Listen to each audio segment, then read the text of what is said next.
Reverend Dr. C.B. Moss. Thank you very much. My final comment is to all of you in this room and those listening by way of radio. Do not succumb to the intimidating tactics used by the oppressors. Once you take a stance against them, they try to destroy you.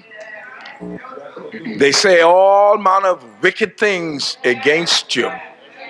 15 years ago, when the coalition, on the 8th day of February, we organized the coalition upstairs in Agnes Schoolroom on Blue Hill Road and Coburn Street. When we began to oppose the plans for the land, those of you who were around will recall, from the highest level in the government, it was an F&M government, the newspapers were filled with comments like, oh, C.B. Moss and the coalition are PLPs trying to bring down the F&M government. You remember that? You remember that? They said everything about us.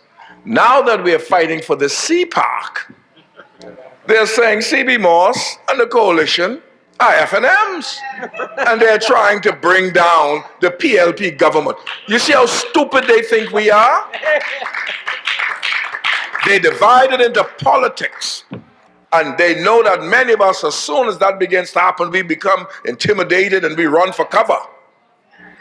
But we want to say to them, there's nothing that they can say about us now that they had not said 15 years ago.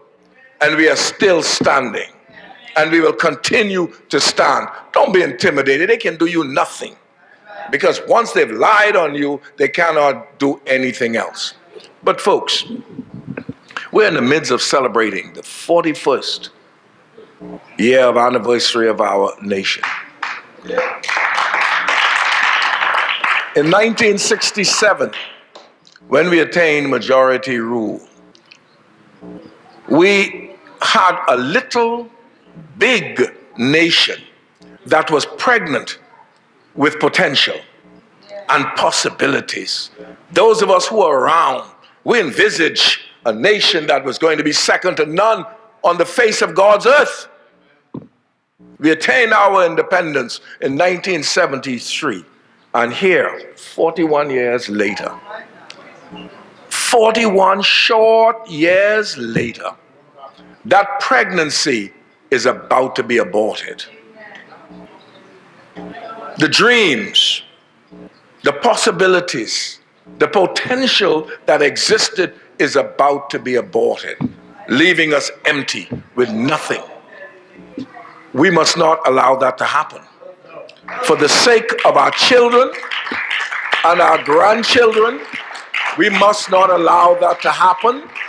And we must be prepared, if necessary, to face the devil himself and to stare him down. We cannot cower under what we have. First of all, they ignore you. You know, the government has never responded to the coalition. 15 years ago, Mr. Christie and the PLP, I mean, they were our friends. Everything we say, they were supporting us and saying, yeah, yeah, yeah. But now they wouldn't even answer the letter. But that cannot intimidate us. And it will not intimidate us. And we're asking you not to let it intimidate you. Stand for him, folks. If not for yourself, stand for your children. Stand for your grandchildren. Don't let them ask 20 years down the road, why did daddy sit and allow this to happen? Why did daddy or mommy not do something? Stand for your children. And we wish you all a very, very wonderful anniversary of independence. It's not as wonderful as it could or should be, but let's at least keep as an objective that next celebration of independence is going to be better, with or without those who are opposing us now. Thank you. Ladies and gentlemen, politicians respond to one thing: numbers.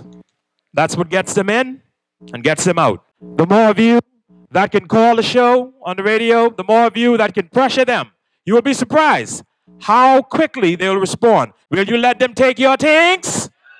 Will you let them take your things?